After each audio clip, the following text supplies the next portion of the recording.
State's coach Jay Norvell returned to Reno after deciding to depart the Nevada Wolfpack head coaching position the previous year. His winless Colorado State crew came to Reno looking for their first win and instantly threw an interception on their first possession. Nevada kindly returned the favor by immediately throwing an interception, and the Rams ran it back for a touchdown.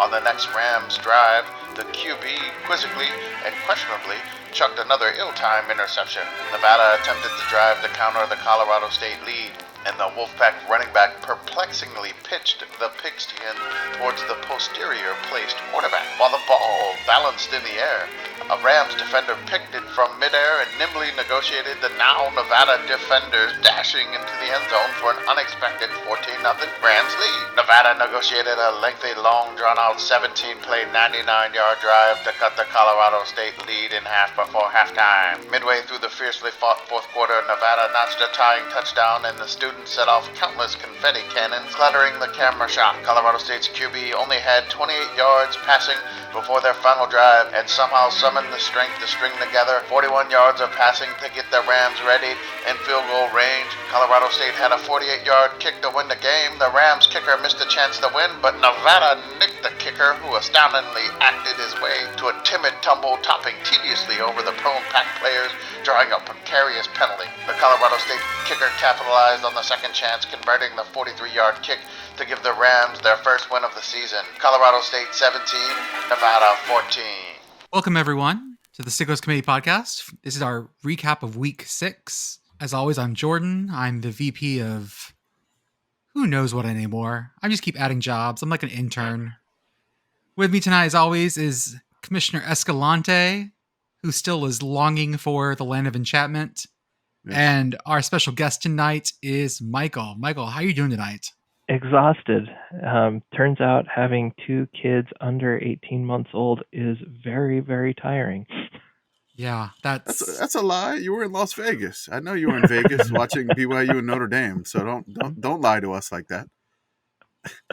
I'm glad you didn't lose the newborn at a craps table. That's a good move.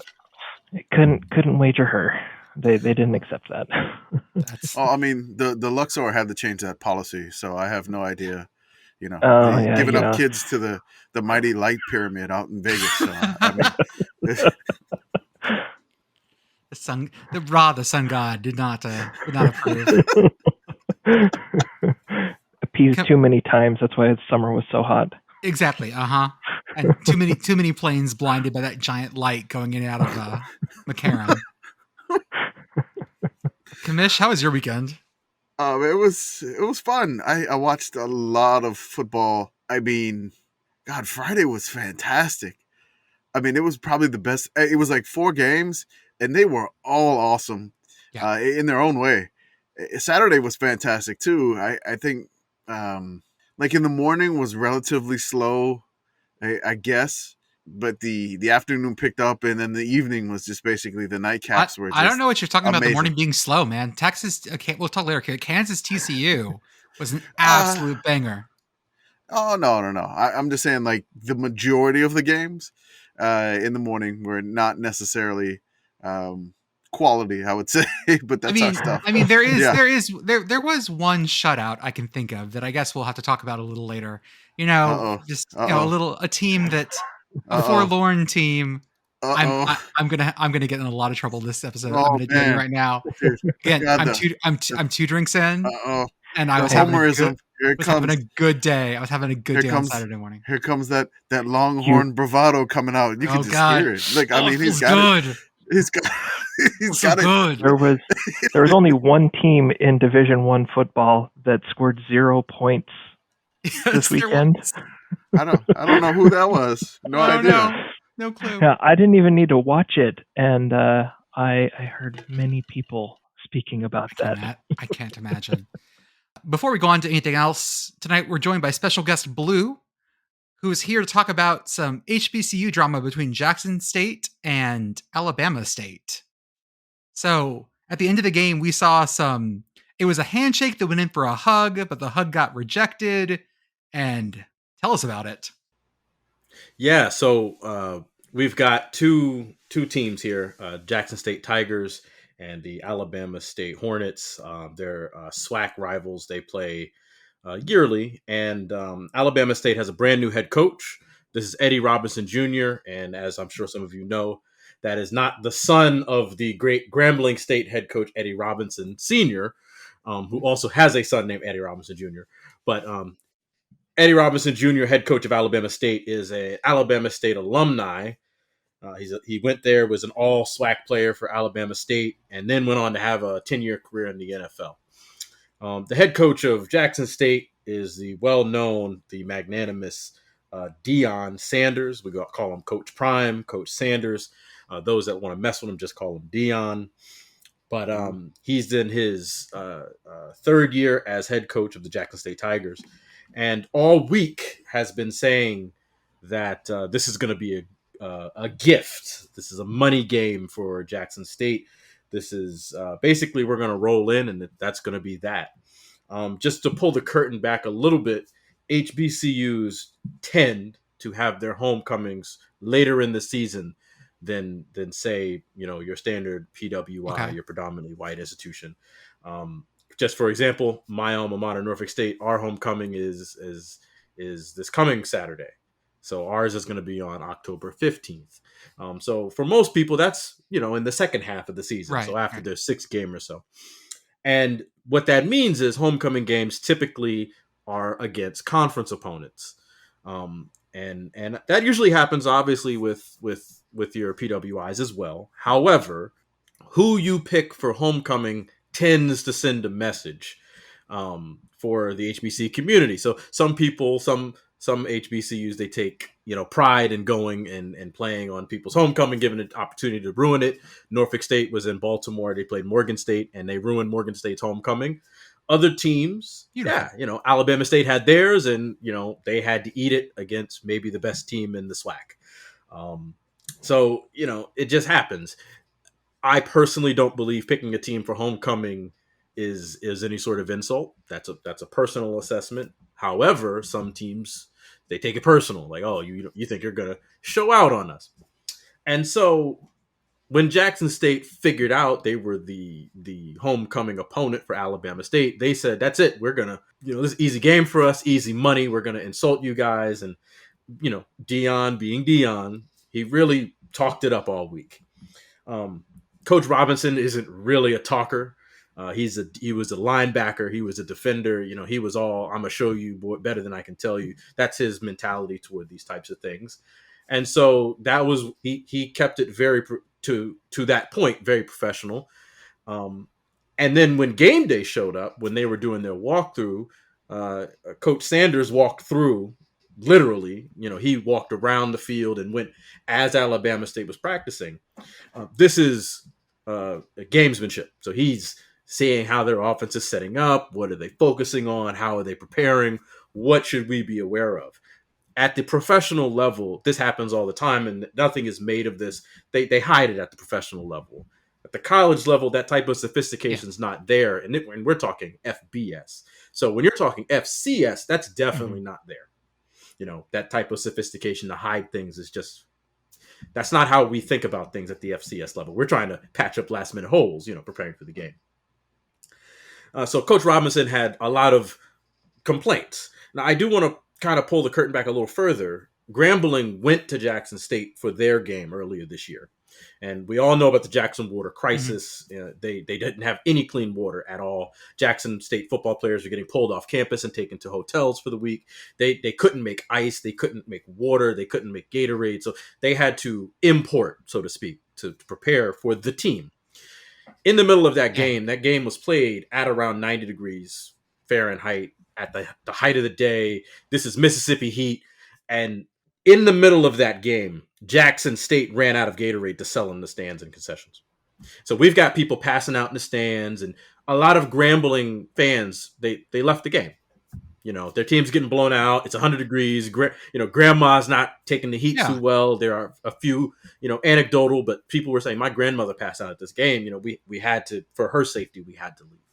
And at the end of that game, Coach Sanders made a point to say, look, Grambling, y'all can't take it. We get a big lead, and y'all running for the edges. And at the same time, this is oblivious to, at least in the minds of the Grambling fan, no water, you're at a Gatorade, it's 100 degrees. Look, we got to do for safety.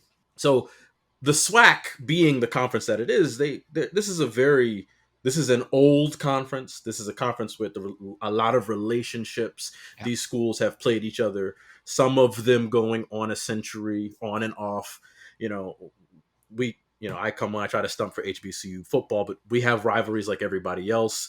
We've played all of our rivals a long time, and we have deep ties to these the same way. You'll have one student go undergrad, then they'll go grad at a school within their conference locally or what have you.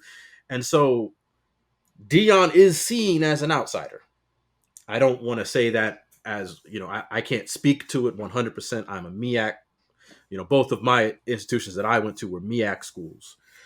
But that being said, Deion is an outsider to the HBCU family. He has been embraced by Jackson. They love him. He is a great coach. I think he's a phenomenal coach. But the other schools are looking at how he talks about HBCU ball, broadly speaking, how he talks about individual fan bases in the moment. And he starts to take issue. They've taken issue with that. And so all of that lead up is to, as Jordan said, that the handshake, everything was fine until Coach Sanders went in for the hug. And then Coach Robbins said, no, thank you. He pushed him. He tried to get away. Coach Sanders pulled on his arm. They got into a scuffle, and then they asked him about it at the press conference, in which we get our great quote, "He's not SWAC, I'm SWAC." And this is referring to, I played in the SWAC. I now coach in the SWAC. I have a lifetime in the SWAC. He's here for a good time, not a long time.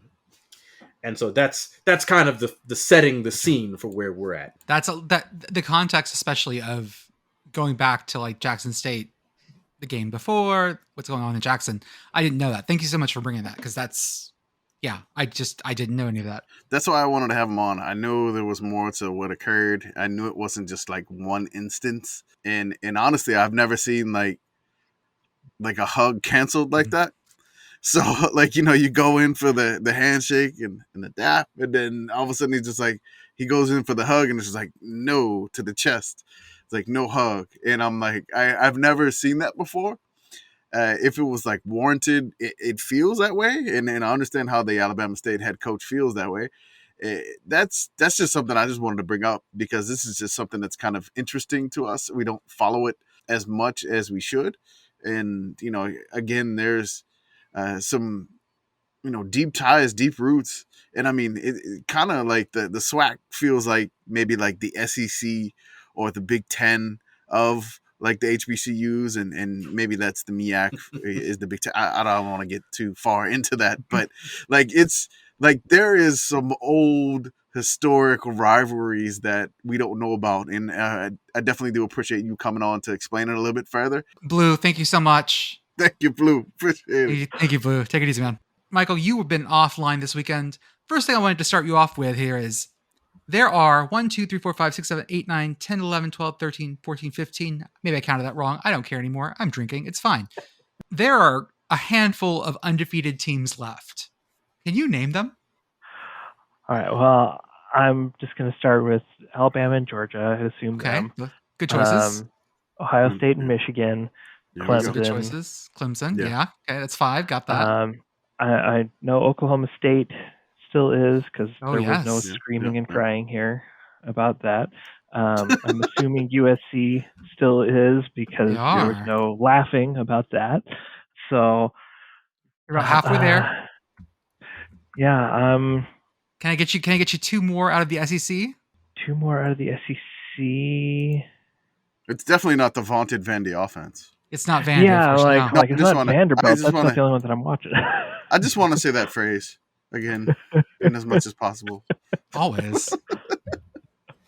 Yeah, I mean, I know it's not A&M, but no, it's not. No, not there. Oh, nope. But yeah, no, I'm running low on one coach has one coach, like rhymes with train. So yeah. Oh yeah, the Lane Train. Ole Miss. They won. Yeah. Okay. Yeah. There's another team that their past few years they were on the Lane Train. They were on the Lane Train at one point. They were. And then they had some rocky years, but now they're back on top. Fucking hate you. Oh. I'm just trying to give him hints, man. He can't do it. Awesome. Yep. Okay. So yeah, Tennessee. So let's get you back to the ACC. Besides Clemson, there's a team we've been following. We've been super excited about. We don't know if they're good yet or not, though. We don't know if they're good. We have no idea if they're good. Syracuse's bye week, so they couldn't have lost. Exactly right. Yeah. So they're still there.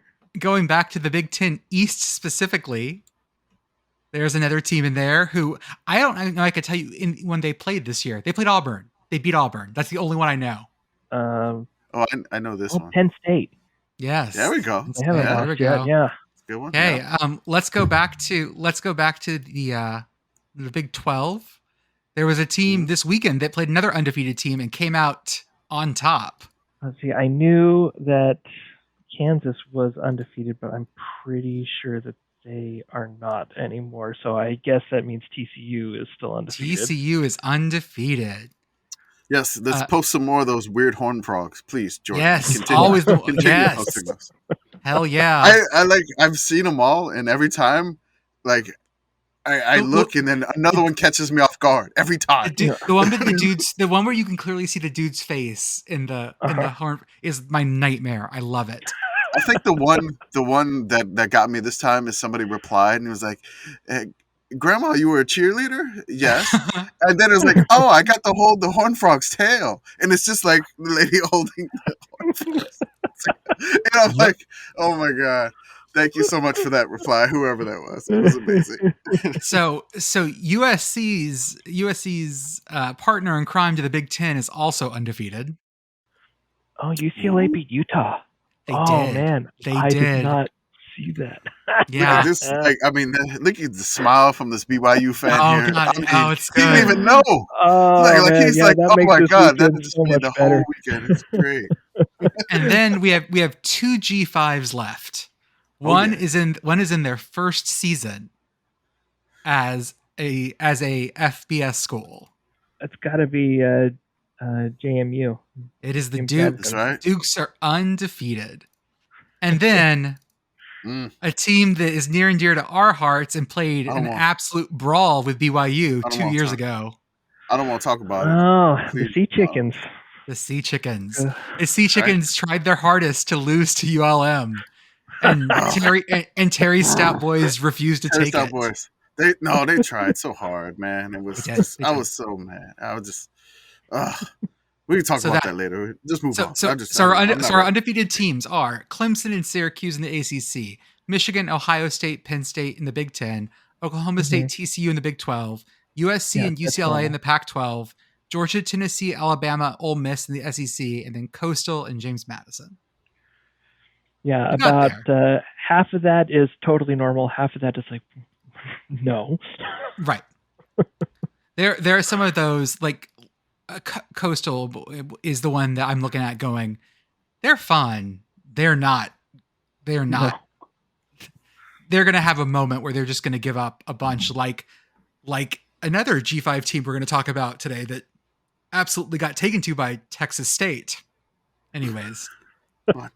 That was the game that probably threw me off the most this weekend, Texas honestly. State? Yeah. Okay. Yes. Well, you know what? I'm just going to start with it. No, can I just start with it? Because that one is the weirdest one to me. Fine. It messed me up too. Texas State beat App State. Yep. Go and you know what? And you know what, Michael? It wasn't close. It was not even close. It was like, I think it was 24-0 at one point. At the half. At the half. Oh, 24-3 at half. 24-3 at half. Yeah. App wasn't like missing their entire offensive line or something weird like that. No. So I want to do my bad Seinfeld impersonation here. So what's the deal with App State? So far they have lost by they played UNC to a combined 124 points and lost that one. They won in College Station. They won with a Hail Mary over Troy. They blew a 25-point lead to JMU. Blew A out their 28 to 3 FCS. lead. Don't 28 forget it was sorry, 28 oh, 3. yes. Yeah, we got to mention that. It's Atlanta. Yeah. An FCS. They blew out their FCS team, and then they go to Texas State, and they get absolutely blown out. It was 36-24 at the end, but that score does not represent how lopsided this was. It was bizarre. Since Texas State joined FBS in 2013, that's coming on 10 seasons. How many winning seasons have they had? I don't think any. I don't think they've been to a bowl game. No. They've had 2 winning seasons. Dennis Francione. Dennis Francione? Oh, of A&M fame. Well, you're going to say that, and A&M fans are about to just like lose their mind at you. They're going to lose their mind. Like they see that 77-0 in their heads, don't they? So his first season at Texas State. Sorry, his first season in Texas State when they were in the FBS. So 2013, they went 6-6, and then they went 7-5 the next year. Did they go to a bowl at 7-5? I don't think they went to a bowl at 7-5. Were they independent? I think they were still. No, they were in the Sun Belt. Okay, but I don't know if they were. There were not enough ties. There's not enough bowl ties in the Sun Belt. That I know that hurt ULM 1 or 2 years too. So since then, it's been 3-9, 2-10, 2-10, 3-9, 3-9, 2-10, and last year was 4-8. Best year they've had in a while. And then they beat App State. App State was just drinking all the beers in the tap room in San Marcos. That's all it was. That had to be. They fell asleep on their tubes, got sunburned, woke up. That's right. They were floating the Guadalupe before the game. The Guadalupe. I'm sorry. The Guadalupe. The Guadalupe. Our game of the week this week was Colorado State, Nevada. And you know what? We picked it correctly. My God. This game was like... So, I mean, we normally don't like to give it to G5 teams because we don't want to, like, beat up on G5 teams. We don't punch down. Like, we very clearly don't punch down. We don't want to punch down. We don't want to, like, make fun of a program. The weird side of football. Yeah, right. Yeah, that's all right. We just want to celebrate the weirdness of college football. We're not here to, like, hey, your team sucks. We're not here to do that. Yeah. And that's not the purpose of the committee, which, I mean, you see the name Sickos. Again, for me, it's just like I'm watching everything like the guy in the meme. That's it. We are the Sickos. So we are the Sickos. Not your team. We are. And if you follow us, you are too. So welcome to the committee. In this situation here, we couldn't pass up this game. Colorado State was winless. Nevada was 2-4, I think. And their 2 wins were over lower FBS teams, and then they got blown out by an FCS team. And hey, then, I mean, you can't count Texas State as a lower FBS. Yeah, but say, well, not anymore. Again, can't do it anymore. Sorry, again, it wasn't in San Marcos, so Nevada was able to so Nevada calm down. Nevada has a transitive win over A&M now. Just they do. Oh my God! I just realized that. Yeah. Holy. Yep. Oh. That's this amazing. is like a live reaction to. I mean, Colorado with State now has a transitive win over. Who did A&M beat? No one of value yet, haven't they? No, but didn't they win one in the SEC? They beat Arkansas. Oh, even better. Great. Yeah, so just add Nevada to that, and then whoever Arkansas. Oh my God, the transitive wins. Let's go to myteamisbetterthanyourteam.com. Oh, this is gonna be fun. Yep. All right. This season. So this game was amazing. Like the first quarter, there's 4 turnovers. Mm-hmm. It's just like you can't believe it. And then Colorado State takes the 2 Nevada turnovers. They take the 2 Nevada turnovers and they turn it into touchdowns. Like they couldn't get anything done offensively. Their quarterback at the half, Colorado State's quarterback at the half was 1 for 9 with a 0.1 yards per pass, and he had 2 interceptions at halftime. This was, and they were leading at halftime, 14-7. Mm-hmm. This was great. I mean, This I was couldn't. We had amazing. Petros on the call and Alex Foss. It was so great. They were thrilled. Like we named this the Sickos Game of the Week, and they like tweeted it themselves. They're like, "Yes, Oh we're yeah. broadcasting this." It ended up being Colorado State won 17-14, and it was a tight game the whole time. Oh my Lots god! of weird stuff happened. There was the best sell of running into the kicker I've ever seen. Oh my Where the god! kicker, That's so dramatic. like, it looked like an Italian soccer player, like grabbing his leg and just slowly folding over. To me, which I thought it was like him channeling his high school acting class or drama class where he Yep. played Hamlet and he got stabbed as Hamlet and then slowly tumbled over to get the 5 yards for the running into the kicker, because it was just one of those it wasn't like, oh, he flung himself. He's like, oh, they're at my feet. I realized I just missed the kick too. And it's like, oh, let me slowly tumble over Mm-hmm. and he got the flag. The ref struggled this game.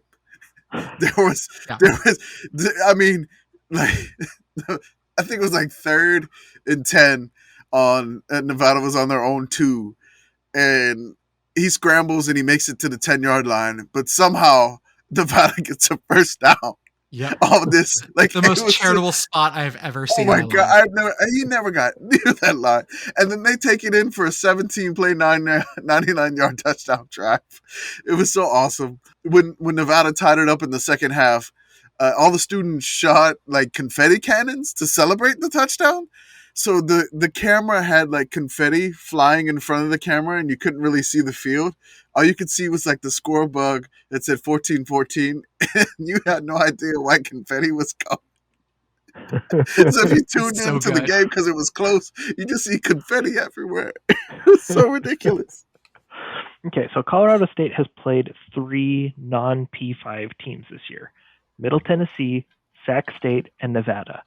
Which one do you think they scored the most points in? Offensively, Yes, it was Middle was it- Tennessee. Was Mitsu? Yeah, it was Middle Tennessee, where they scored 19 and lost by 15. Well, they were down. All I do is remember like Colorado State was down 34-0, and then they got like some cheap points at the end. Yeah. So they like still haven't broken 20 points in a game. The fun It's gonna part have goals. to me, there was the coaches, again, like, so Jay Novero was the former coach of Nevada, and he left and went to Colorado State. So he gets a little, I guess, I don't know, revenge? I don't know what it is, Yeah, I but don't know like, what it is. a Nevada coach legend called him the green infection or something like that because he left. Ooh. It was just, well, there was an instance where somebody left Nevada to go to UNLV in like the 90s, and he called them the red, I can't remember, the red infection. I have no, the red defection or something like that. Sure. And Great. so he named it this. I was like, this is some bad blood here, which, I mean, Love it. it felt like there was going to be a fight in the game. Mhm. And the coaches were yelling at each other in the pregame, and it was like a remixed song of a Mariah Carey song. So like there's like Blasting out behind it's it. like a remix of it, and then so you hear some like rapping on it, and then all of a sudden like the Mariah Carey chorus gets involved, and then they're just yelling at each other, and it just felt completely out of place. But yeah, I think we called this one pretty well. I had my doubts, but I couldn't take it off of this game. But I just couldn't do it, and these were definitely 2 evenly matched opponents. My favorite stat of the game. So the Colorado State quarterback had 28 yards passing going into the last drive. On that last drive, he had 41 yards. So he doubled his total of passing on that last drive to lead them down the field to get the game-winning field goal. Then on top of that, so they're kicking a 48-yard field goal, and then Colorado State false starts. But wait, the false start doesn't count to back it up the 53-yarder because the Nevada coach called the timeout to ice. But then the ice works, and he misses the kick, and then the hilarious running into the kicker. So they move it instead of 53 yards, now it's 43, and he makes it. And the best 1-4 celebration I've ever seen before is that 2 offensive linemen picked up the kicker, and they celebrated, and like one guy came up to the kicker and just gave him a high five, and then they put him down. Hell yeah. That was it. I don't know why they Yeah, perfect. it was so great. Congratulations to Colorado State. Now, the only school without a win is your in-state rival, Colorado. So I'm sure that's got to be sweet. Uh-oh. Also on Friday, Madness in Piscataway. Oh, Michael, the best thing about this game was that Frazier was there. Frazier was Kelsey there. Grammer was there in a Rutgers polo. Is there an explanation? No. No. None. He went to We don't have Juilliard. any. He went to Juilliard apparently. Do we need any explanation? Like, we just saw Kelsey Grammer on the sidelines. Frazier was there. So there's this thing. Oh, I wouldn't need any explanation. no, in he's the like, Sickos whatever. Committee, No, but we got nothing. Kelsey Grammer, welcome to the committee. That's right. Somebody like tweeted at like got a selfie with him, and like Kelsey Grammer was waving. It's like Kelsey Grammer is Frazier is a sicko. So welcome to the committee. Of course, you come to this game. Thank you. I got to shout out Patty Mo on Twitter at Patty Mo. It's Patrick Monahan, and he does this thing every Friday. Every Friday he does. Thank God I'm Frazier. So TGIF. Thanks God I'm Frazier. He does that every week with like a different picture of Kelsey Grammer. So this week he tweeted extremely at watching Rutgers football voice. Thank God I'm Frazier. So I'm just happy that we got that. That was amazing. I swear, like the entire timeline was like Frazier's at the Rutgers game. Mhm. Oh my God, what's he doing there? I don't care, but this is great. In this game, Rutgers jumps out to a 13-0 lead going into halftime. Was in control of this game. Yeah. And they lose it 14-13.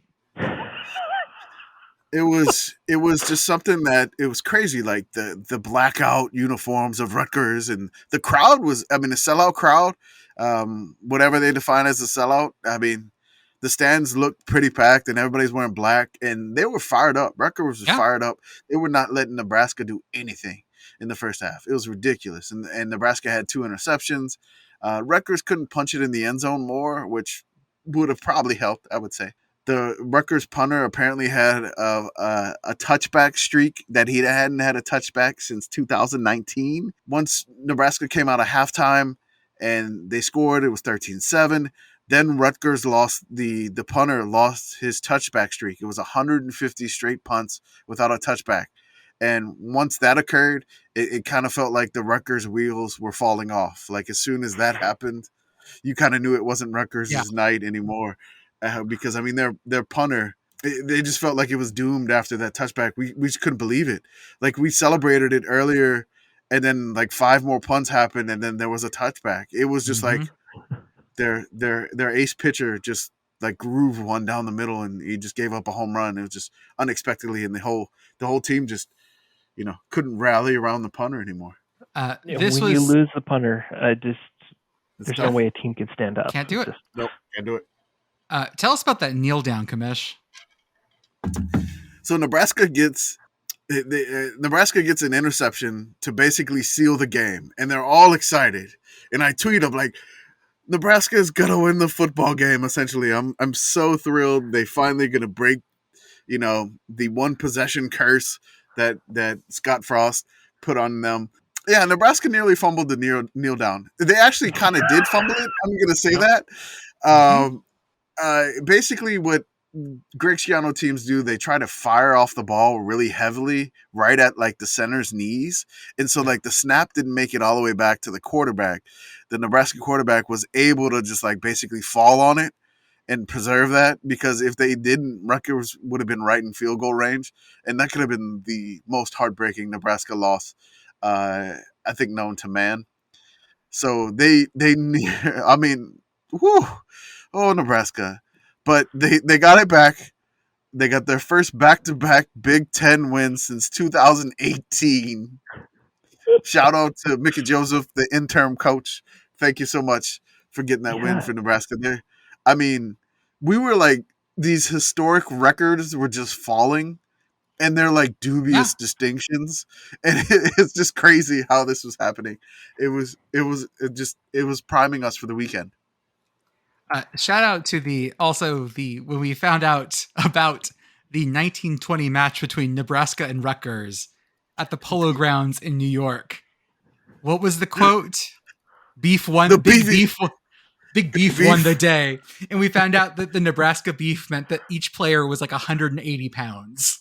Like the total weight was like 2,000 pounds. It's like and we kept trying to figure out, okay, how many players, 2,000 pounds, how many players are they dividing that by? We figured that it was 11, one side of the ball, and that about 180 pounds a person. That feels about right for 1920s. And that was big enough that when they rolled in from Lincoln all the way to New York, that they put that Rutgers team, like, they destroyed them. Yeah.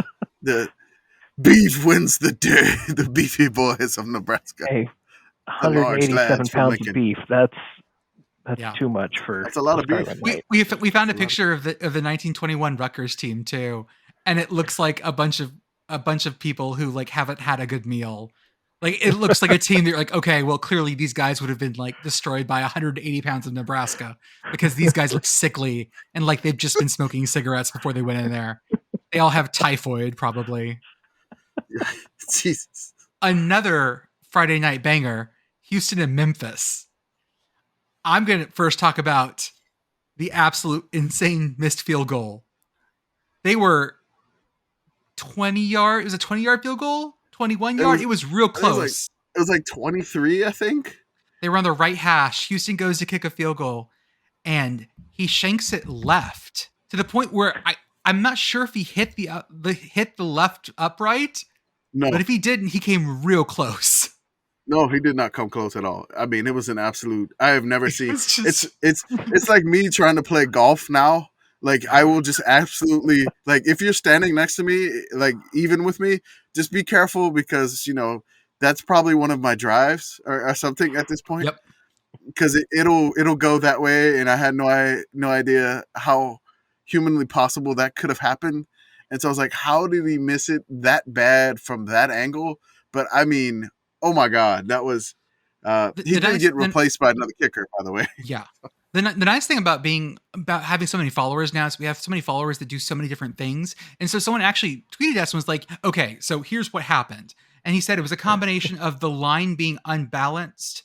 So the kicker was slightly off the center of the line, which put him at a weird angle. It was also that the laces were turned the wrong way, laces out, or it was laces in or something. It was a couple of things that actually led to that, which is, again, great to find out because, I don't know dick about the actual mechanics of football, but great to find out those things. Why else was this game weird? Kamish? I mean, so there was a busted play there was supposed to be a throwback with a wide receiver, busted play for Memphis. So he's caught out on the left side of the field. Then he circles back the entire side of the field and uncorks this throw from the heavens, a lightning bolt that I barely see top quarterbacks making this throw. It's insane. It was a dime. The most amazing dime we've ever seen. And just like, so I tweeted, I was like, what is this throw? And then somebody's like, well, how is this sickos? I'm like, it's a wide receiver? But just like, I was like, you don't expect this from wide. Well, they were like, well, he had to be a wide receiver in high school. It was like, no, he was actually recruited as a defensive back. So it was just like, yes, it was sickos. I'm sorry, we like good plays too. Don't worry. We don't have to like all the bad stuff. Also, a big weekend for players playing out of position. We had a couple of times. Yeah, I mean, we had a San Diego State quarterback who was a safety playing quarterback, and he threw for over 300 yards. But just crazy. Just so you know how this game worked out. This game, going into halftime, Memphis was up 17-7. And at their highest differential, I want to say Memphis was up, I think the highest was 20-7. 16. And so then it was 29. It was 29-13. So they had a 16-point lead. In the fourth quarter, though, yeah, Houston scores 26 points. Yep. Combined, they scored 38 points total in the third quarter.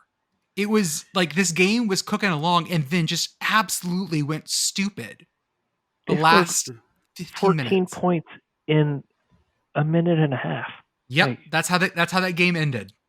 This was the most. It was the most perfect onside kick recovery I think I've ever seen. Ever seen. Actually, Like Houston, you know what? Time out. There was a more perfect onside kick this weekend, and we will talk about it, but it wasn't recovered.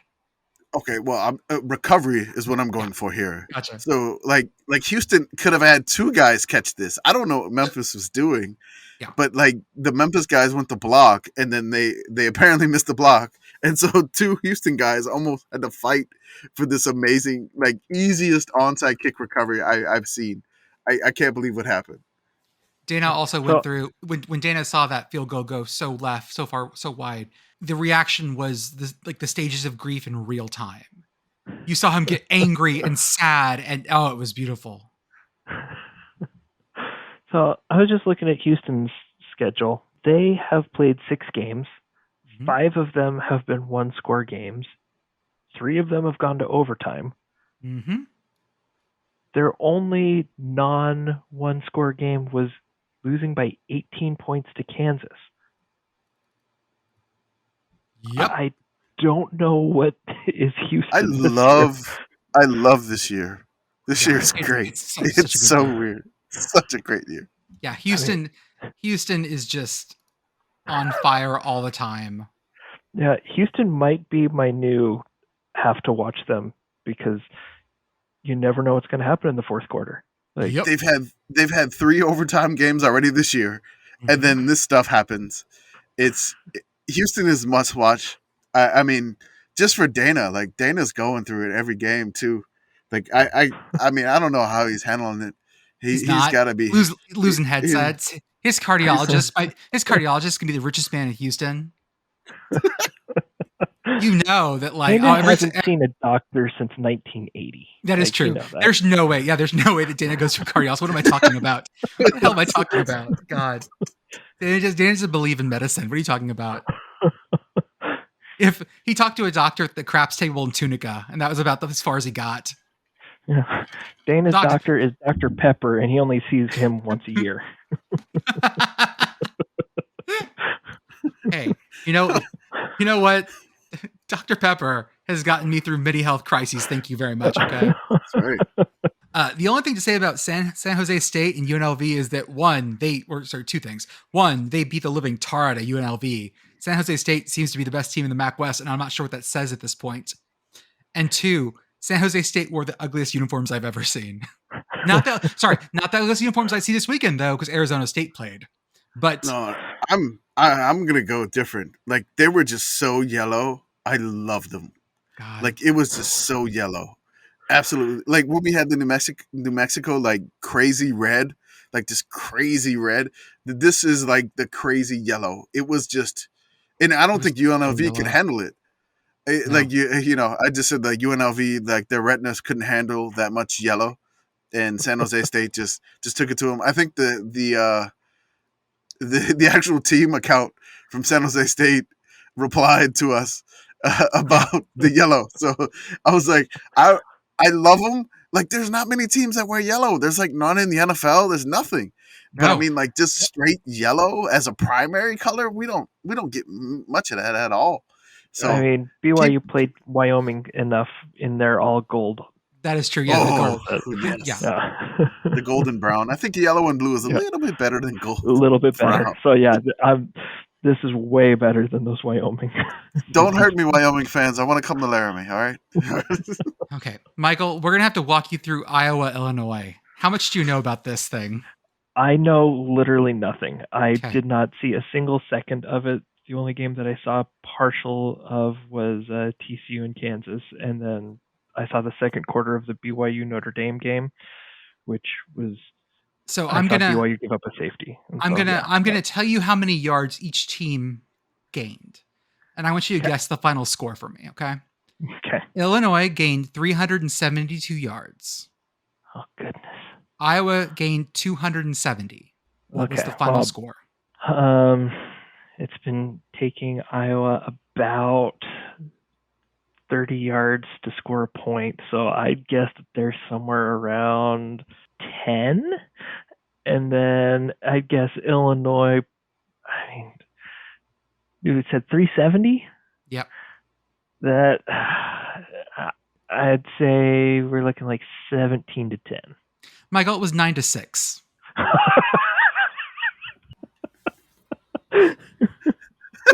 Oh god, I love this game so much. It was so ridiculous. It was 9-6. The end was- zone was lava. And the best part is that when anyone would ever get close to the end zone, something would happen. Fumbles, interceptions, act of God, whatever it was. Illinois in the fourth quarter was staring down the end zone at least twice. And just like interception on the 1 yard line, shit like that. It was just nothing was working for either team. That was the Iowa one that threw I for more lost yards it. than Illinois did. Hmm? That's not possible. Yes, they did. Illinois starting quarterback did get hurt in the game, so that hampered them a little bit. But they did have a competent, somewhat, I guess you would say, former Rutgers QB. Yeah, Arthur Mr. Sikowski. S- Sikowski in that's his right. like 40th year of eligibility. Yes. Well, I mean, he went from a former Syracuse quarterback to a former Rutgers quarterback. I mean, that's a There huge you go. step down this year. It at is least. definitely for sure. Yes. No, this was great. I think I scared my family when he threw that pick on the 1 yard line because I was like, finally, somebody's going to take the lead. Yep. Illinois scores this touchdown, they put it away, and then he throws the pick. I just let out an audible cackle, and I can't. I'm still laughing about it right now. Like, come on, man, run the ball. It was only first down. There was no reason. There There was no reason to do throw it. that. The play calling was so ridiculous. Like, again, after that interception happened, Illinois gets it and they drive it back in. It's 3rd and 9, right? So Illinois goes empty set, 5 wides. And then I'm like, what? There's no way they're passing this. And so they try a quarterback draw. Goes nowhere. It goes hilariously wrong. Mhm. I mean, like the Illinois quarterback gets like flipped upside down, and he appears to fumble, and then Iowa takes it all the way back for a touchdown, and you're like, "Oh my God, Iowa! There's no way Right. Iowa Oh, it's great. Iowa Yep. this one," and they pulled it off. But luckily for Illinois fans, he was down. His elbow was down before the ball came out after they reviewed it. But that would have been the best Iowa ending ever. And then Illinois gets their field goal, and it's 6-9. And oh my God, this game is. We have so many stats that we're going to run Amazing. through. And again, Iowa, we are not picking on you. We No. love you. This is like the sickos comes for us all. We're here to try to be some sort of therapy for you to help you laugh through this situation because this year is absolutely ridiculous. I don't know if you had your hopes on winning a title or a Big Ten title, which is still mathematically possible. I Big Ten don't West know. is still in play.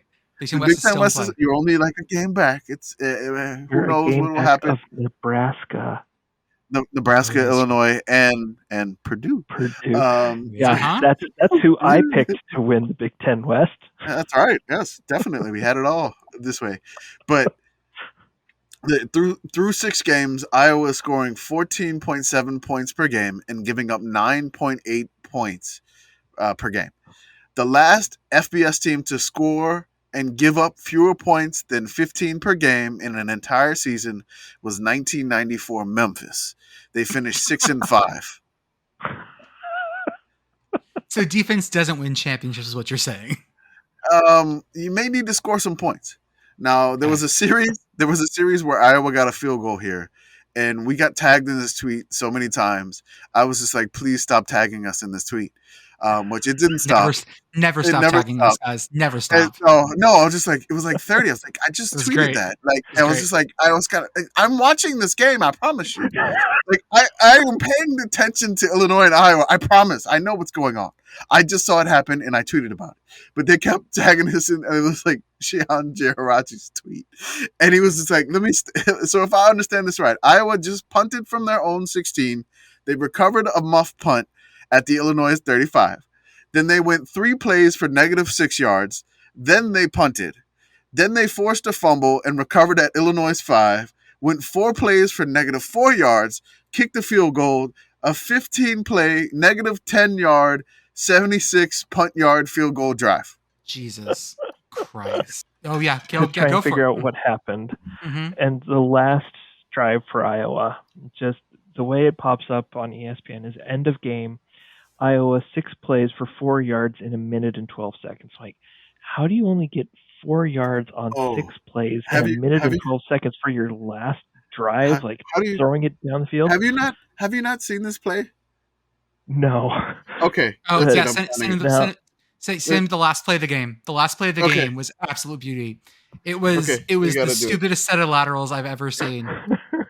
It was so beautiful. I mean, I can't. I mean, there's no way that the game could end any other way. No, It it had was to end just like this. It was yeah, ordained by. it had to do it. 4 yards past where you started, but at 3rd and 32 Oh to yeah. start? Uh-huh. Yeah, that's Here we go. amazing. All right, I'm posting it in the Discord, and I want you to watch this live reaction. Here you go. It is going into the Discord. Okay. I just said just an absolutely perfect ending to this Iowa and Illinois game, and I did the chef kiss.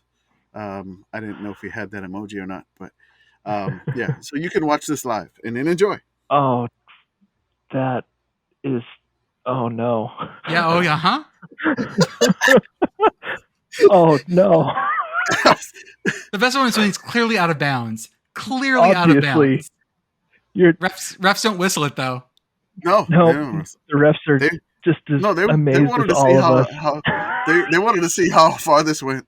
But the funniest part, So- I think somebody said the most sickos thing is Iowa would have scored a touchdown, and then they reviewed it, and he was out at the 10. Yep, exactly Uh-huh. right. They would have let it go all the way.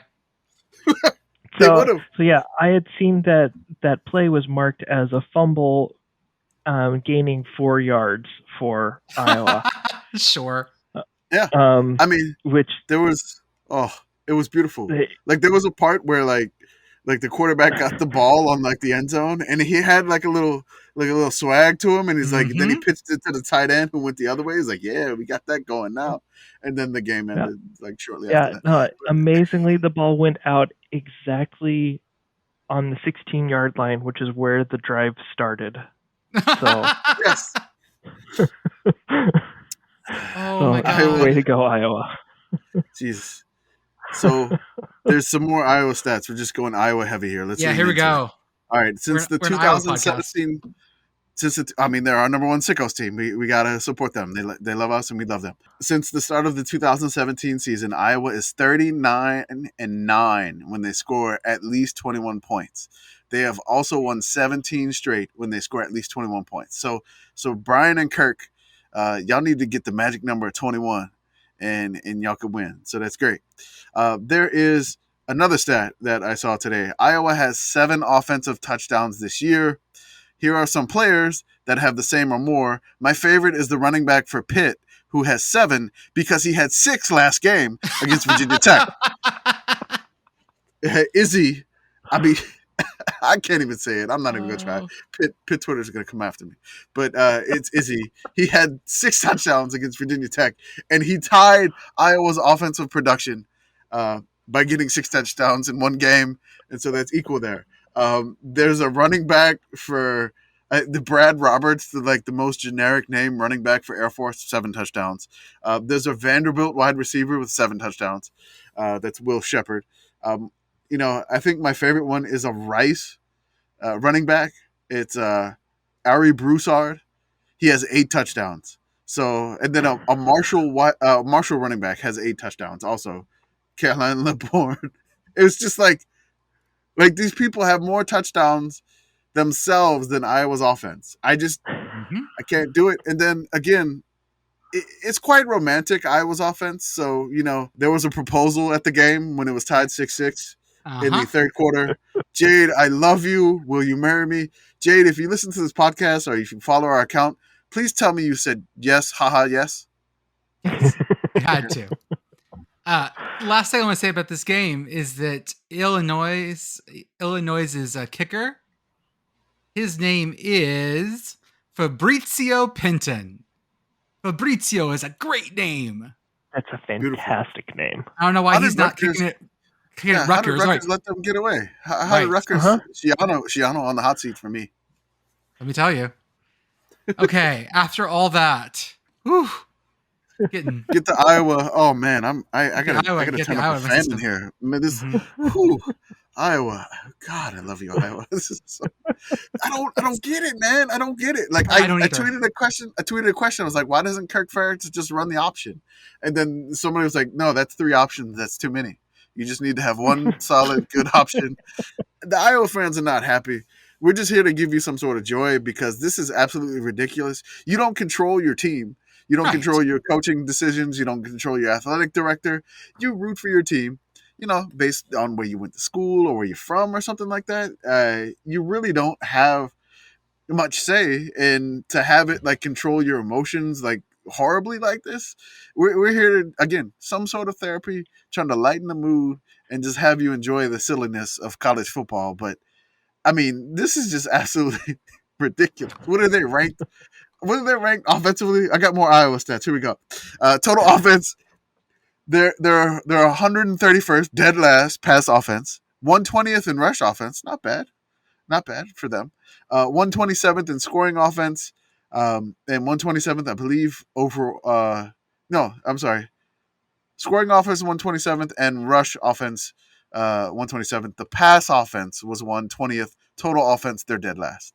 Sorry, I messed that up. But I mean, we know that they're not going to worry about that because, Kirk just does not care about offensive yards. Total yards? overrated. Offensive yards? Overrated. The 4 teams under Iowa, by the way, in scoring offense, that's going to be New Mexico State, Colorado, Massachusetts, and Colorado State. Oh, There's your company. There's your company, Iowa. There's your company. but y'all won 10 games last year. Kirk said so. No, I'm gonna stop. I gotta stop. Let's move on from Iowa. Let's turn out of the skid. Sorry. Florida State, NC State. This one was God. weird because it started with a 47-minute delay because the lights wouldn't work at NC State, which feels correct. Only thing that was interesting in this game to me, besides the end got a little weird, was it Florida State's punter? It was. Florida State's punter gets the punt, and he's got to be a rugby punter. He has to be, because he runs towards the line of scrimmage. There's grass in front of him going to the first down marker. Yeah, and he has a guy right next to him. He has like a blocker right next to him. But he kicks the ball past the line of scrimmage. Like, he steps past the line of scrimmage and then punts it. And no one knows what to do. Punt? Yep, an illegal punt. That's another.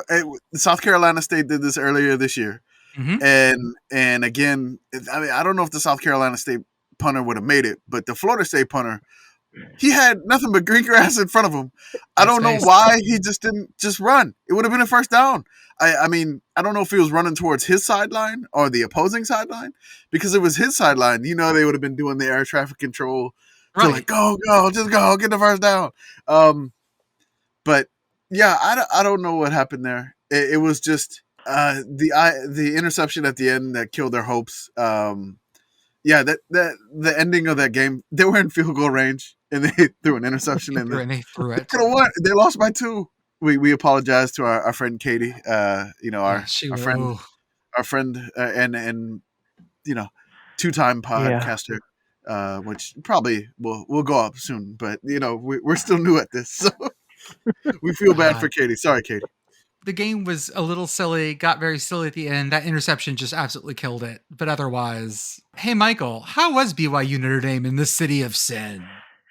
Well, BYU completed 9 passes in the game. That's good. So, that's not what you want when you're no. Well, did you run all over Notre Dame? That's also a no.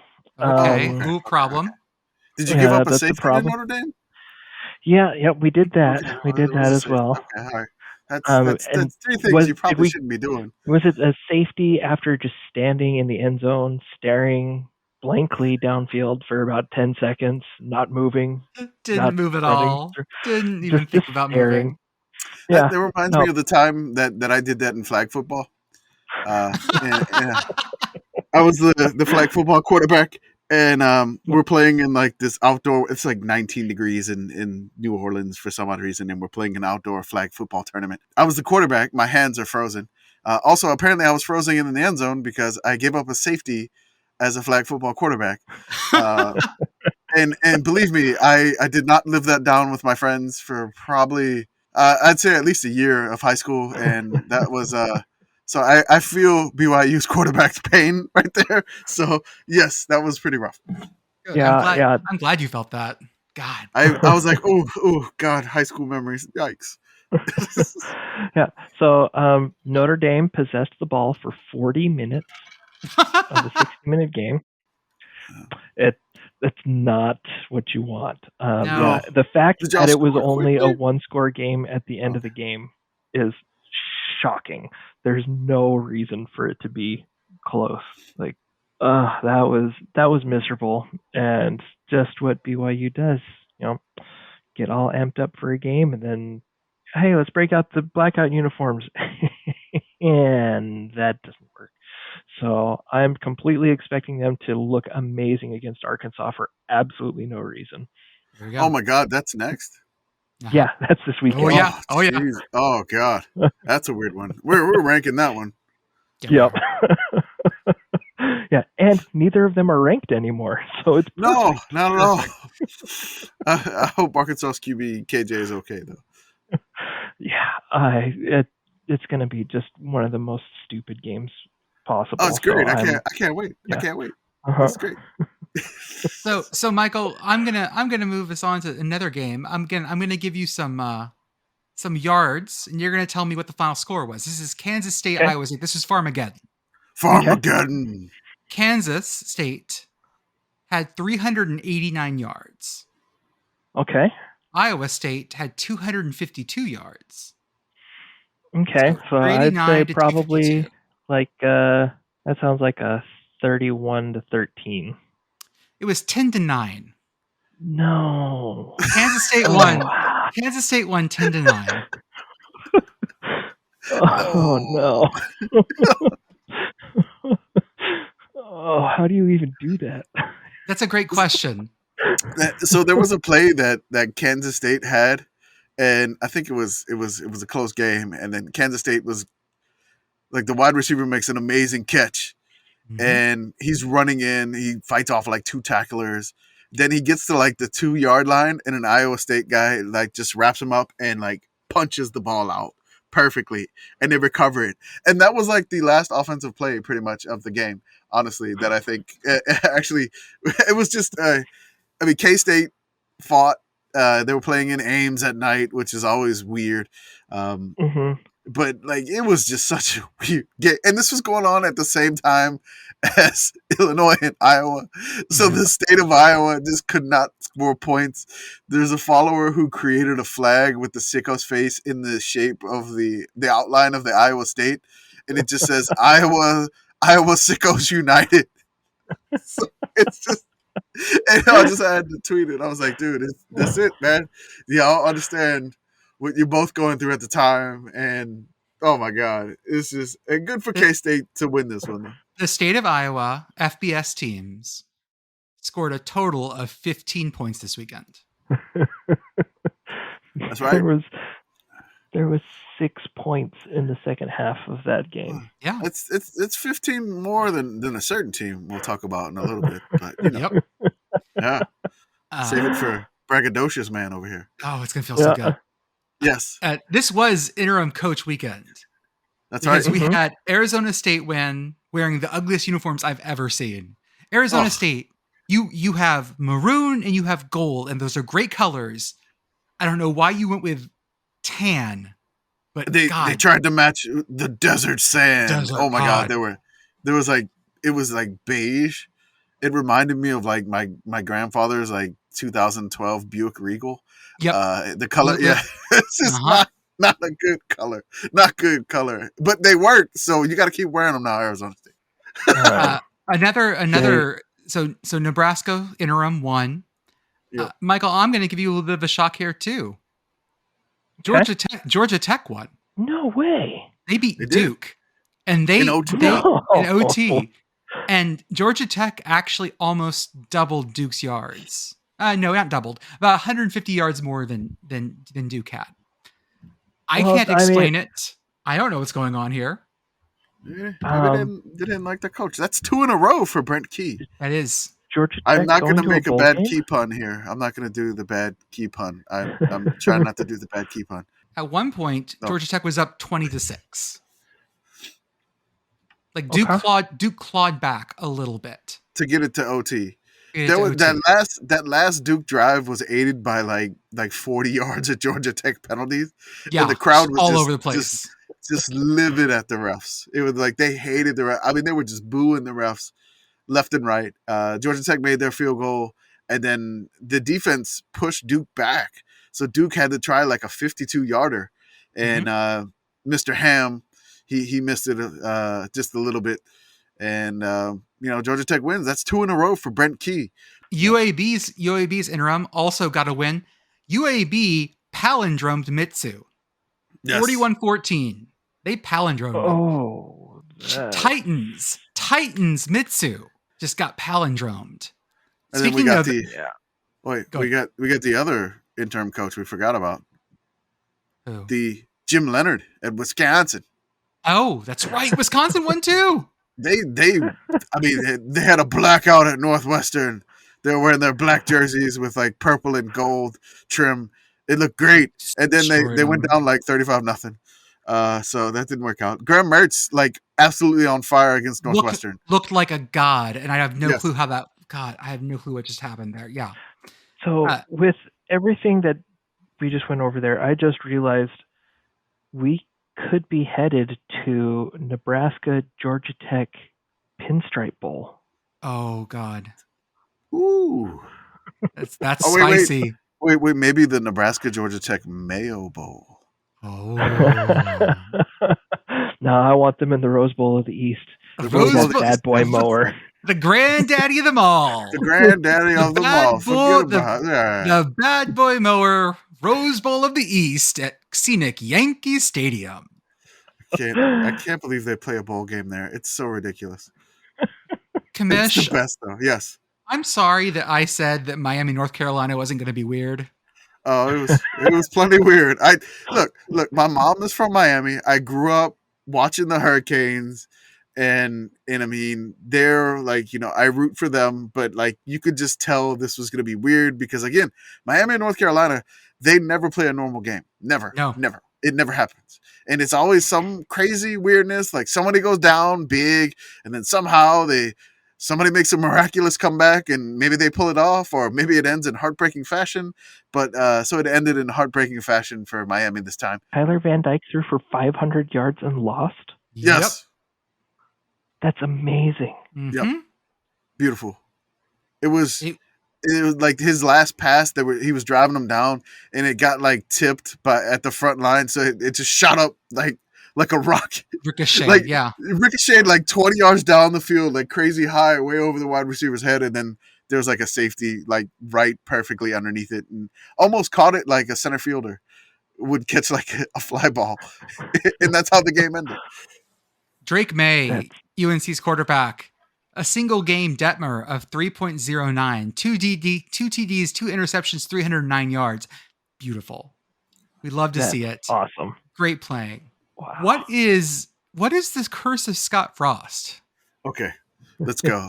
The curse of Scott Frost.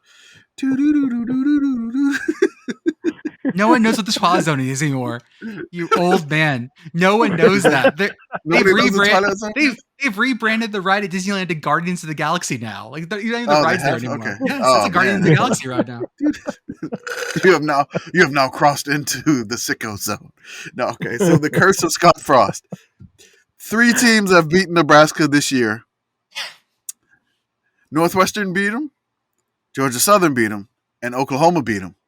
Now, following those wins, the teams are combined 1-11.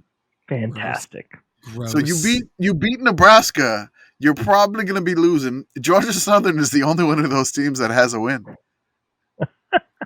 So Northwestern doesn't have a win in America at all. They've only won the game in Ireland. That's it. They're still winless in America. Oklahoma hasn't won a game, and oh my God, the curse of Scott Frost is real. Georgia Southern, they lost to Georgia State, like I told you. That I be can believe careful. it. I was Georgia sure. State is I was feisty. sure. One of our followers, he always does the hashtag. I think his name's Major. He's like Yeah. State never Southern, and so it's just Mhm. like I was just like, hey, I don't know, but the curse of Scott Frost. They're combined 1-11, and maybe Rutgers was smart to lose to Nebraska. Maybe Maybe. they It's were. true. The That's only it. way to make it to a bowl game. Shiano like 12-dimensional chess here, and the punter did the touchback to do that. I don't know.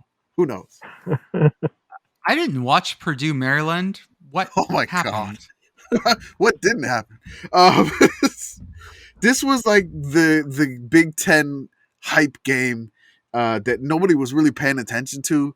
Probably Yeah. should have been like the Big Noon Saturday, but this game was absolutely wild. Like Maryland leapt out to a big lead, and then Purdue was clawing back, and then Purdue seemingly put it away, but then somehow Maryland fights back again. And it's 31-29. Maryland goes for 2 for the tie, and they get it. Oh, wait, there's a penalty. Oh, no, they're going to tie it again. And then they don't get it. And then Purdue holds on to the Oh, win. It was just, Oh no. it was classic Big Ten football. There's like Maryland fans are doing Zapruder films of this blocked yeah. extra point that Purdue got. And they're like, and then the Purdue fans are going back and forth like he was not offsides. He was offsides. He was not offsides. Like the snap starts. I mean, if you got Purdue and Maryland fans at each other's jaws and throats, just yelling at each other, this was a fantastic game. It was beautiful. And Purdue now again on top of the Big Ten West. Both Maryland and Purdue 4-2, but I mean. This was wild. Like both of them had almost near amount of yards, like 373 to 387. Purdue had 3 turnovers. Maryland only had 1. So Purdue was being Purdue, and oh my God, it was a lot of fun. It was a blast. I'll say that. Michael, I'm going to need you. We're going to go on to Buffalo Bowling Green. And Michael, I dropped something in the Discord. I need you to watch a video for me. Okay, This is looks the, like a field goal for Bowling Green. This is the Bowling Green fake field goal. And what? Where did they throw that?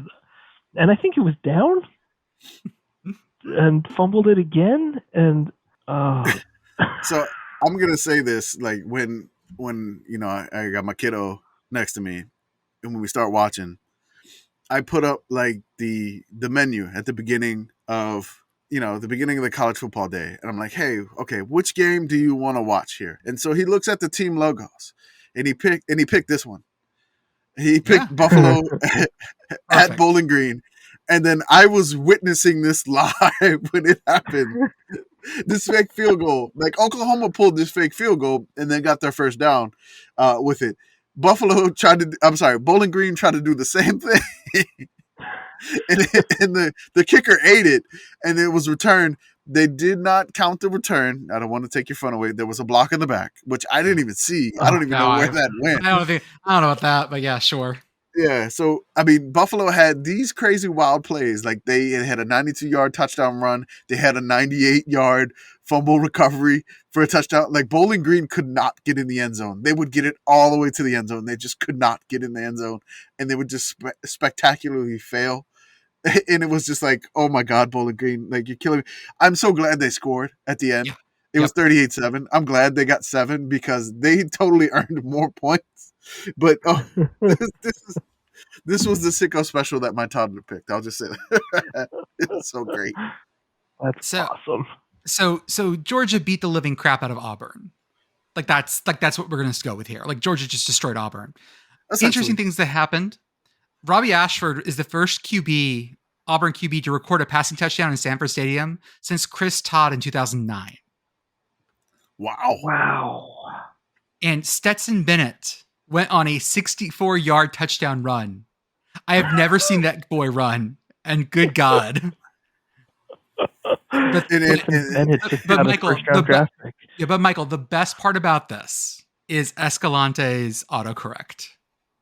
Because when he goes in there and starts cheering about Stetson Bennett, Bennett autocorrects to Bennigan's. Yeah, it was one of my options. So basically, I tweeted, 64-yard touchdown run by Stetson Bennigan's. And it was just like, Oh my god! And so we Jordan, just lost our shit. I'm like, Stetson what? Bennigans. And then so we had Jordan made a graphic for Stetson Bennigans. So that's his restaurant chain after he retires from his NFL career, where he wins 2 Super Bowls as a backup quarterback. So I mean, Yep. he's got to have the car dealership and the yes, Mhm. restaurant now. why not? Yeah. Car dealership chain restaurant in the Georgia area, Stetson Bennigans. Brian Harson. What would they call the Monte Cristo? You know, the Monte Cristo, like the Ooh, make it yeah. Georgia style. I think Monte Crisco is correct, and it's just dipped in Crisco. Yeah. It's the Crisco short. That's right. Oh my god, that's it. Yeah, I said Monte Cristo, not Cristo, but that works out. Okay, another era when I'm talking about Stetson Bennett. I swear, I can't get it right. Yeah. Stetson Bennett breaks the committee. If you would like to say some kind words to Brian Harson before he gets pulled off life support, feel free. His time may be up very soon. I don't know why he's still there at this point. It's Sunday night and he still has a job, so sure. I mean, honestly, I think when's like Auburn's bye? I mean, I'm trying to hypothesize when this happens. I don't know. So they play Ole Miss next week, and then they have a bye for Mississippi State. I'm sorry, a bye for Arkansas.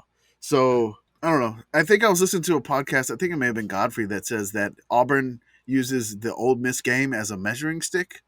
So like, we're gonna get if- whooped by that if- measuring stick. It's gonna be a problem. I mean, it's just like basically like if we're not beating Ole Miss, we're in trouble. So I mean, but 3-3 right now probably should be 2-4. I mean, it's just a matter of time. And again, there's no athletic director, so I don't know They're going 3-3, and I only see 2 possible wins. Yeah, no, it's they're not gonna make a bowl this year. Yeah. Yikes. I don't think they make a bowl this year. Wow. So Michael, do you know anything about what happened at Red River? Did that filter to you at all?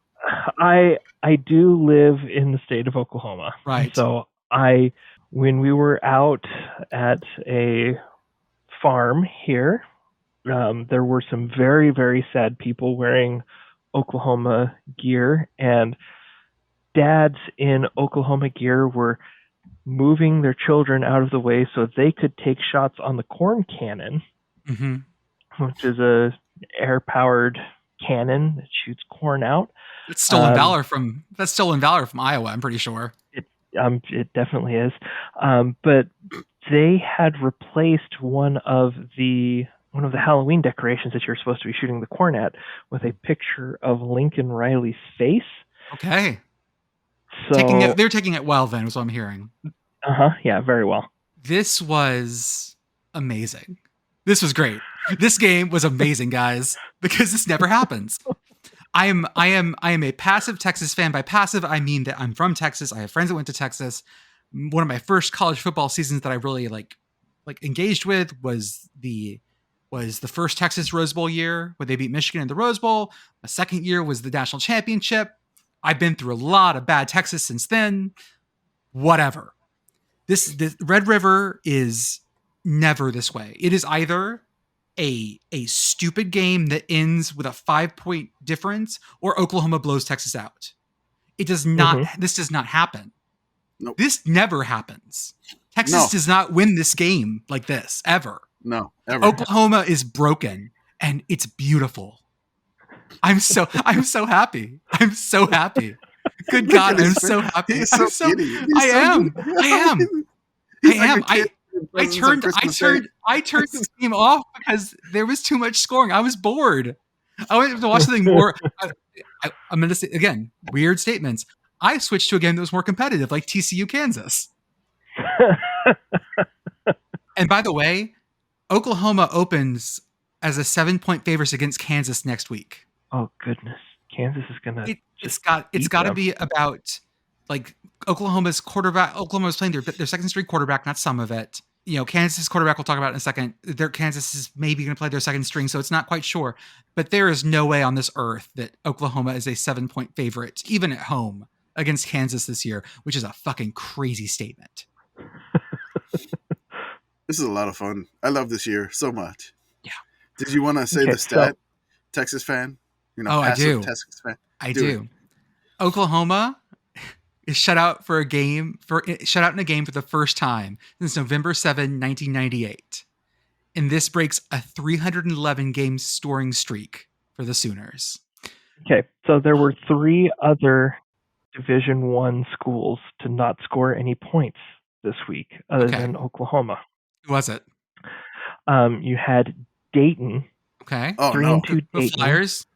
Rough Oh no! Flyers. Finished My lose to dad's Butler, school. Oh 31 no! to nothing. Then you had, of course, Oklahoma. Yes.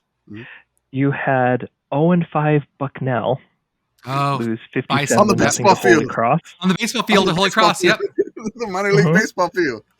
Where the Woo Sox play. Yep. And then you had 0-5 Robert Morris lose 48 to nothing to Gardner Webb. It's just So a guy. yeah, Oklahoma. It's a guy playing a guy. I don't know who those people are. Who's Gardner? Who's Gardner Webb? Who's Robert Morris? I don't know these people. Yeah. So Oklahoma, it fits right in with Dayton, Bucknell, and Robert Morris. Perfect. They're all on the same level. They're broken. Man. Oklahoma's so broken. Oklahoma State, Texas Tech was a really good game. It was back and forth, but there's only one thing I want to talk about. I learned that you can fair catch an onside kick this weekend. Yeah. If it That doesn't rule bounce. needs to be changed. Yeah, so apparently it can even hit the ground once. I put the rules in here. A fair catch of a free kick is a catch by a player of Team B who has made a valid signal during an untouched free kick. Additionally, the rulebook states that during a free kick, a player of the receiving team in position to receive the ball has the same kick, catch, and fair catch protection whether the ball is kicked directly off the tee or is immediately driven to the ground, strikes the ground once, and goes into the air in the manner of a ball kicked off the tee. Why does nobody else know this? I don't know. But Gundy afterwards was apparently like, that was pretty smart, huh? It's like, I can't argue it. Yep. Uh-huh. Congratulations, Mike Gundy. You're a Mike fucking Gundy. genius. And the best part was when they did that, because he threw his hand up real fast. They practiced this. And Texas Tech recovered the onside kick. Like, it was a great, like, they recovered it beautifully. Normally, Texas Tech, because it was a surprise onside kick, it was like in the first quarter. Yeah. It was really early. Yeah. And Tech recovered it beautifully. Like you couldn't have more textbook. And all of a sudden, all of Oklahoma State's guys start throwing their arms up because they knew what happened. Because the guy who had the ball went right for him, he threw his arm up immediately and called it fair catch. And even better, Tech got a penalty for interference because they ran into someone who called for a fair catch. That's just, that rule needs to be changed. What's the point of an onside kick? So apparently, so this one was like was shot in the air a little bit, like it wasn't rolled on the ground. And the idea basically is that you're going to have to either roll them on the ground or they're going to have to change the rule. Because as it's written, they can't, like, people will keep doing this, which is brilliant.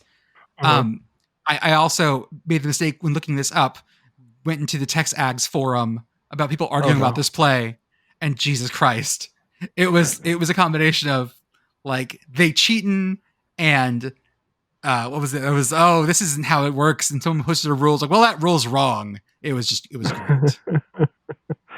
Yeah, I thought this was going to end up being about the NFL fair catch free kick rule, which I want somebody to do that. Right. No, totally different. This was bizarre. I've never seen it before. And Mike Gundy gamed the system. That doesn't surprise me. Mike Gundy's also probably the guy that doesn't think he can be arrested because he's, sailing in his car is a boat. It's not a car.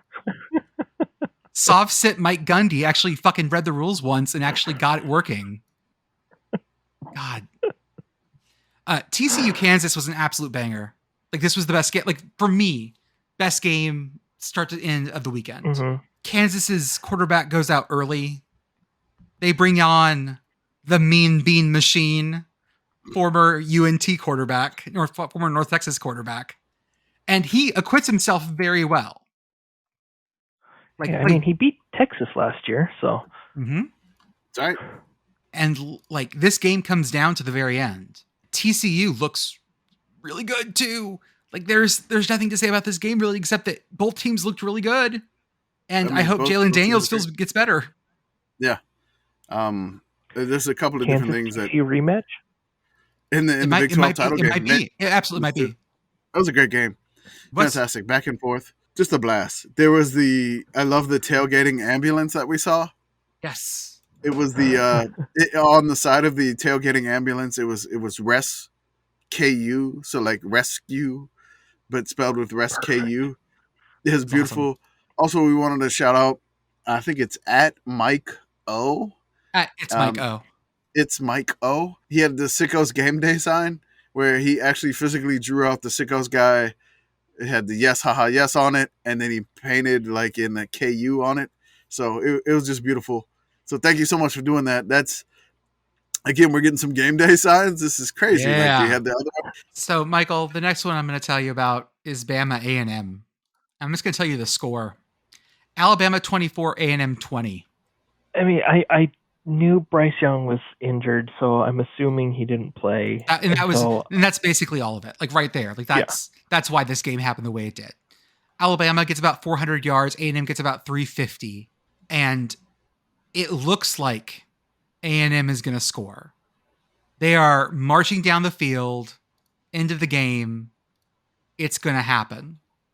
And then, so they're marching down the field, and then there's a pass interference call that gets them to the 2. Gets them to the 2 with one play left. Like 3 seconds left. Yep, and they're down by 4, so you got to go for it. And Jimbo calls, I don't even know, it was a pass that was already short of the end zone, like by 1.5 yards. And some of it was that. So I watched Nick Saban did a great breakdown of it, actually on screen, like with the X's and O's, and he had told that it was the D-back to push the A&M receiver down and outside to force him out of the end zone. So that was part of it, but it was just the worst. It's like the worst Jimbo play call you can imagine. Jimbo basically tried to throw it to the front pylon, basically in the corner, the short side field front pylon. That's what he wanted to do. Even if the A&M guy caught it, he probably wouldn't have got the ball in the end zone. His feet would have been in the end zone, but he would have fell out of bounds short. You know, A&M's fans are going to be like, there was pass interference on that one too. So I understand if you're mad. I'm still mad about the Ohio State Miami game in 2002. Yep. So I'm still not happy with that. But hey, I understand. Bitter, let it go. But that's a dumb play call. This was, I don't know what the play call. And then I just see a tweet go out from the account. It was like, what was that play call, Jimbo? And I'm like, did we have an A&M member? Did we have an A&M member in the committee? That was me. Just that was absolutely me. It was just like, I was like, who's that? I was like, that had to be Jordan. The best was like as A&M's marching, I tweet out, this is going to end on some stupid bullshit. And then it did. I just responded. I retweeted. I was like, I told you. Everybody's like, you called it. The committee called it. Alabama had 4 turnovers this game. Wow. 3 fumbles and an interception. And 3 fumbles, and they lost all 3. That's insane for Alabama. They just kept. You can't turn the ball over 4 times and still win. Yeah, they did. So they did. Congratulations, A&M! You're breaking college football. Yeah. I mean, I just don't. I don't know what would have happened if A&M would have won this game, because then Texas State would have had a transitive win over Bama, which would have been, again, that would have been great. We get that transitive win, App State beats A&M, but Texas State beat App. So it just, man, this year is so wild. I don't. A&M had their backup quarterback who can run and is fast. Yep. And not that necessarily great of a thrower, but him and the running back just kept fumbling it. And it was just the worst ill-timed fumbles just to keep the A&M in it. They would have handily beat A&M if they didn't do this. But, I mean, they were trying to – and then Bama kickers, I think he missed 2 or 3 field goals. It was bad. It was a recipe. Kicking is back. Yeah. Bama kicking's back. They're fumbling, and it's just like they purposely. I mean, it just seemingly just wanted to give this one away, and A&M just couldn't take it. Some other games, through a little quickly. UCLA is 6-0, and they beat Utah, and it wasn't even close. UCLA may be good. Awesome. They won 42-32, and that's closer than it felt. Dude, UCLA I- had this game in hand.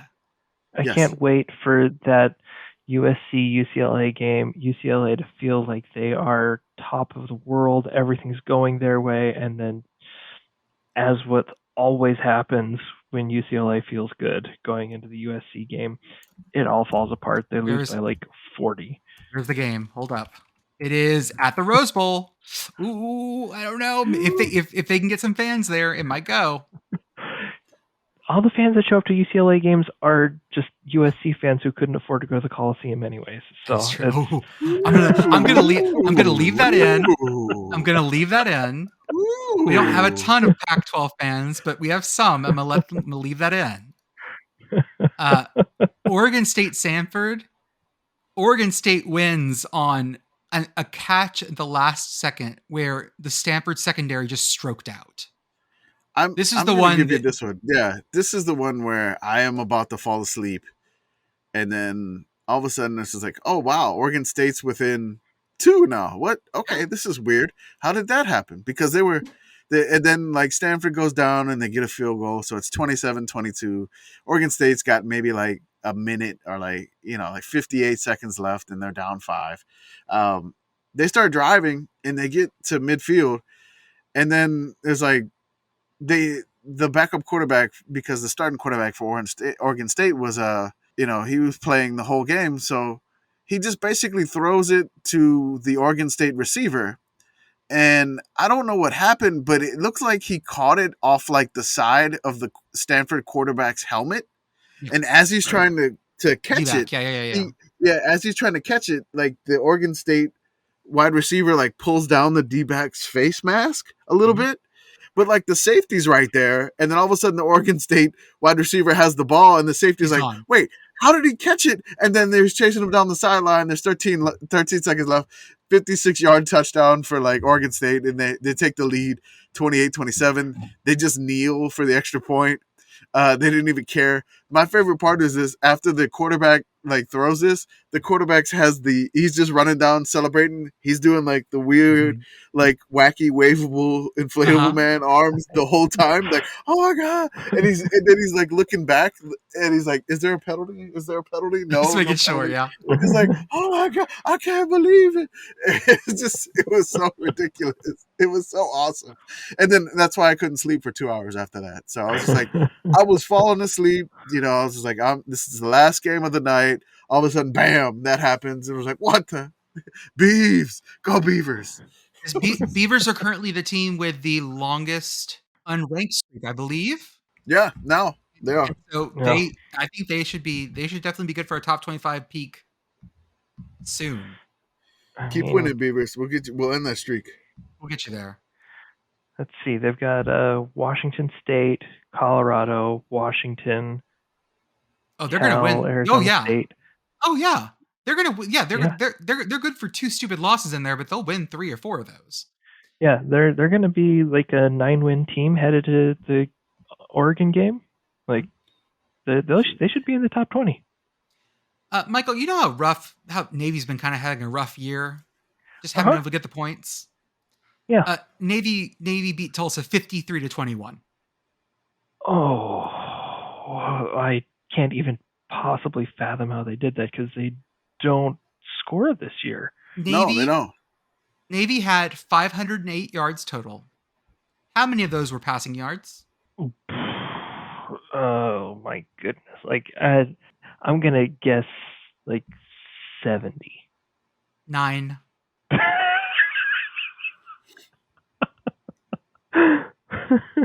So Navy couldn't even get 500 yards rushing. That's a shame, Navy. Hey, Navy's quarterback went 1 for 6, 9 yards. My favorite stat of this after this game. So Navy scored 53 points against Tulsa.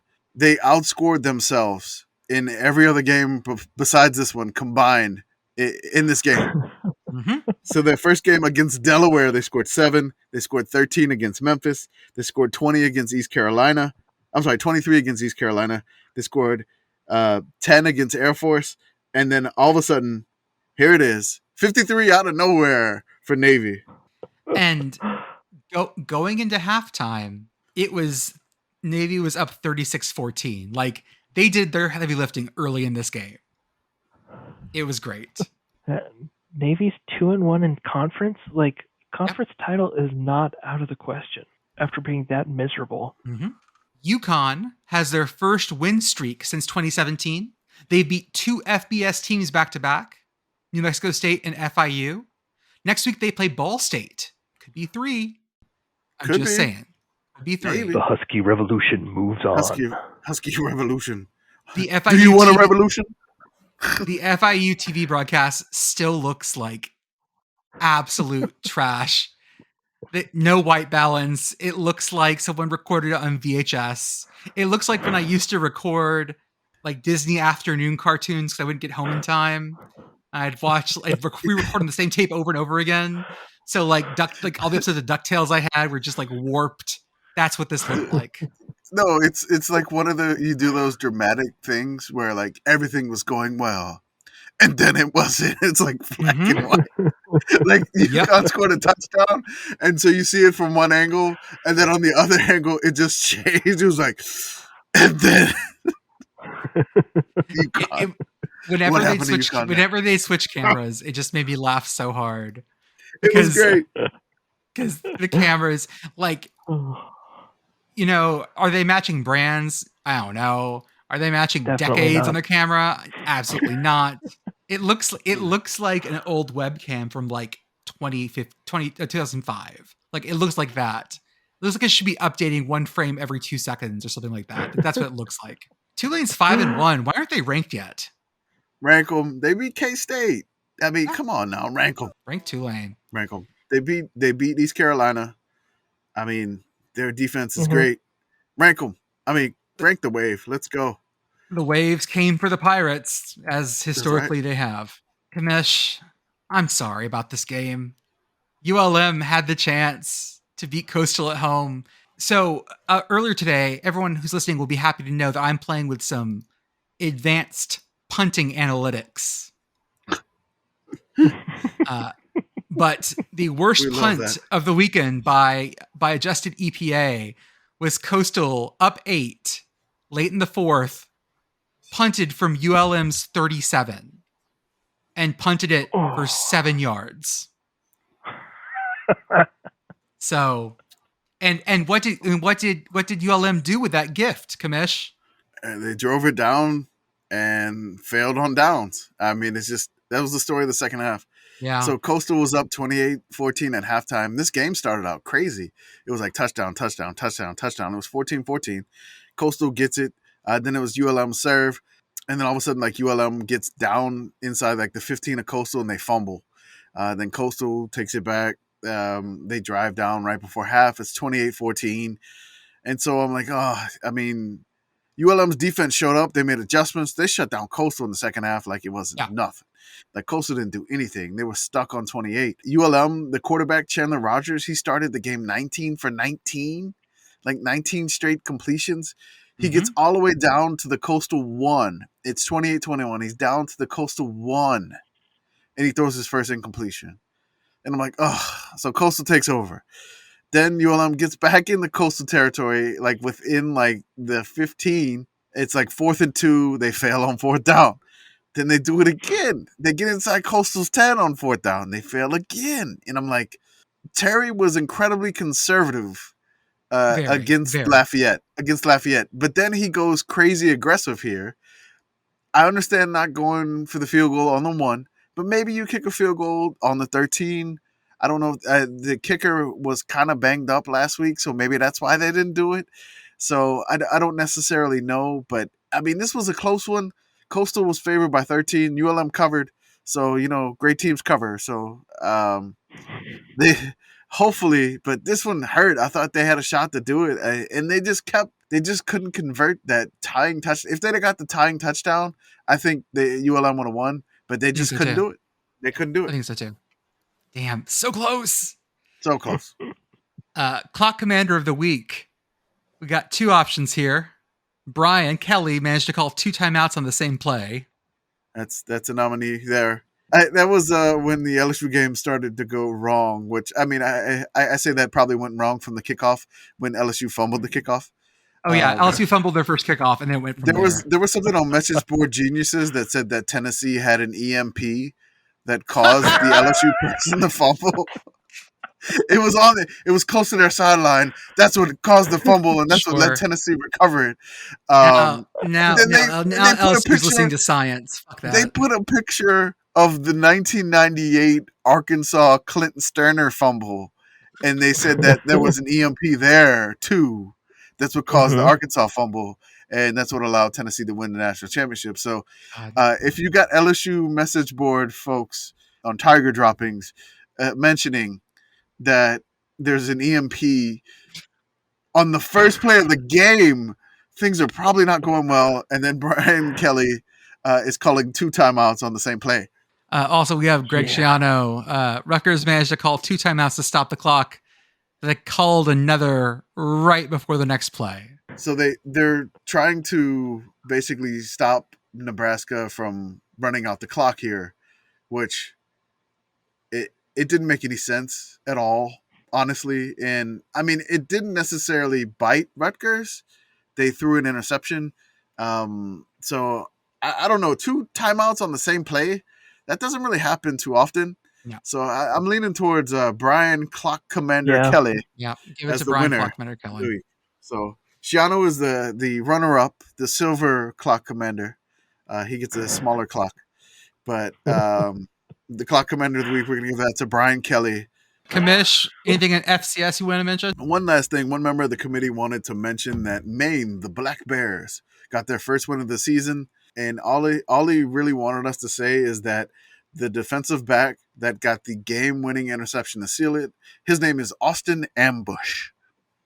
Beautiful. Great name.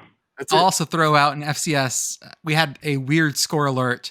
Princeton beat Lafayette 23-2, which hadn't happened, I think, since 69, maybe. Michael, anything else you got to say for the week? No, I am good. You feel caught up? I feel caught up. I don't know how awake I'll be by next week because that's another week of another week of newborn life. Yep. Woo! Kamish, what you got? No, thank you for joining us, Mike. Well, I appreciate it. I know you got the 2, and then you got the crazy stuff going on there. So I mean, I cannot imagine the lack of sleep that you're going through right now. So I appreciate you staying up late, and I believe this was a 3rd or 4th attempt at recording the podcast, right? Yeah. So hopefully it saves. We'll see how much of the pieces I can get from the last couple. It'll be fun. We'll see if it saves. Hopefully, this will be jumbled together, like patchwork here. So I'm not going to say anything else, but the sickos infected the podcast. So again, happy yes, haha, yes, and y'all enjoy the rest of the week, and we'll be back a little bit with the preview for the next week. And hook 'em horns, woo!